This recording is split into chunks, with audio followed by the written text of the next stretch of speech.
Leading up to the release of For the Future, my little sister and I made a billion theories, so let's take a look at which parts we got right and which parts we got very wrong. Part 1. Okay, so we got the Palisman thing like mostly right. We'd originally said it was going to be something to do with Amity that would lead Luce to decide to stay in the Boiling Isles. Then after the teasers dropped, we changed our prediction, assuming it would instead be Camilla who got Luce to change her mind. In both theories, we predicted that this decision and this new certainty for the future would be the conviction from Luce that the Palisman needed to hatch, which was pretty freaking close. I mean, we didn't get the whole wanting to be understood thing, but we did predict one of the main reasons Camilla had to be in the Isles, to provide some much needed therapy and connection to Luce as a mother. And we'll talk about the other reason later. After the second promo reveal of Luce's Palisman hatching, we made another set of videos predicting what it would be, and this is where my little sister and I went complete sicko mode. We not only predicted that Luce's Palisman would shapeshift, but that its celestial form would just be an in-between stage where the Palisman could transform into anything. We also predicted that it still needed a default state, as all Palisman do as they're living independent creatures, and that this form would be a slight variation of the snake that everyone wanted. We predicted the Palisman would be a basilisk, which I mean, come on, none of us had ever heard of a snake shifter before, so I think a basilisk is pretty freaking close. But let me know what you think in the comments, because honestly, I don't know, man. Seeing if all our For the Future theories were right or not. Part 2. We correctly predicted that Luce's Palisman would have the ability to shapeshift, but judging from the short clip in the trailer, we also got confused. As Luce's friends looked so excited here when taking their Palisman out, we figured that String Bean might also be able to transform into copies of theirs, but so far she hasn't done this. We also thought this clip took place by the Owl House, and that in this scene the crew were just on the roof of the tower, but in reality the whole thing was just right outside Hexside while they made the teleportation glyph to travel to the skull. Finally, I predicted that all the weird stars were coming from Luce's Palisman, and that in this astral projection state she would learn something special about the magic it holds, revealing something big about the celestial magic within everything. And even back then my sister told me I was wrong. And maybe I was. The stars were actually from the Collector, and her Palisman didn't open up some map of the cosmos, so maybe Luce's Palisman won't be the key to unlocking something big to overcome the Collector.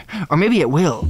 And for the future, not only did Luce's Palisman hold the completely unique power to transform into anything, but it's already showcased a second power that we've never seen before in a Palisman. This crazy purple power blast. Crazy purple power blast. Crazy purple... So then maybe I wasn't that far off after all, and like most things you'll see me talk about in this series, it's possible they're just holding it off for the finale. For the Future was a pretty big setup episode, so maybe there's still more to little old String Bean, and maybe we just haven't quite cracked her shell. But let me know what you think in the comments, because honestly, I don't know, man.